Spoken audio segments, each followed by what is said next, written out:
I am so tired of people telling me how inconvenient it is to look out for domestic violence victims. I'm tired of it. We lead the nation in women in particular being murdered by their spouses.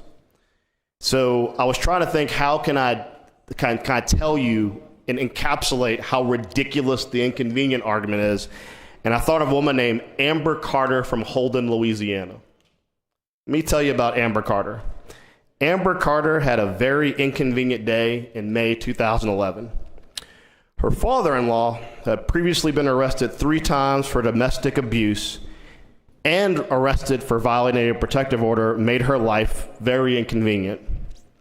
Her inconvenience began when he burst into his former home, shooting and killing her mother-in-law and her husband. Fleeing all routes of escape blocked, she was inconvenienced by perching on the windowsill of the second story of her house with her toddler in her hands.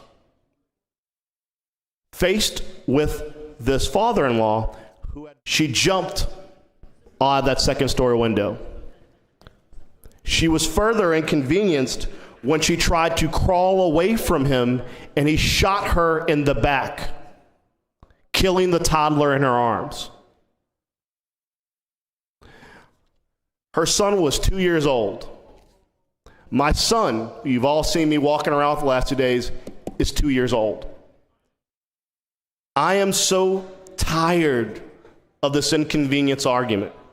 So after she was further inconvenienced by undergoing 10 surgeries and a 78-day hospital stay, she is paralyzed from the waist down. Her miracle baby survived, but she is unable to work, living with her family, raising her child alone. Let me tell you what she said when she was interviewed on the Today Show. She said, "The judicial system does not protect wives in domestic violence situations. The restraining orders aren't worth the paper they're written on. We didn't think he was capable of that. No way was he capable of doing something that extreme and hurting us that badly.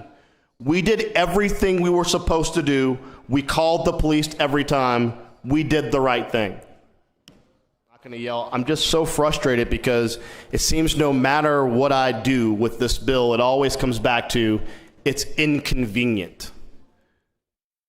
Anyone who's worked in law enforcement will tell you a protective order is not the norm. Judges do not hand out protective orders like they're candy. If a judge has issued a protective order, they have looked at a situation and deemed this person is an immediate threat to his wife, to his kids, to his grandkids, to their family. I understand that it's inconvenient for sheriffs to get involved with firearms. I do.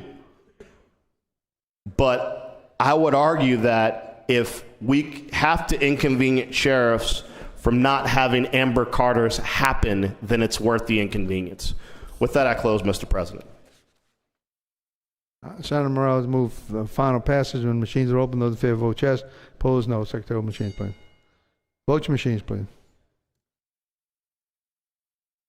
Vote your machines. You through voting? Are you through voting?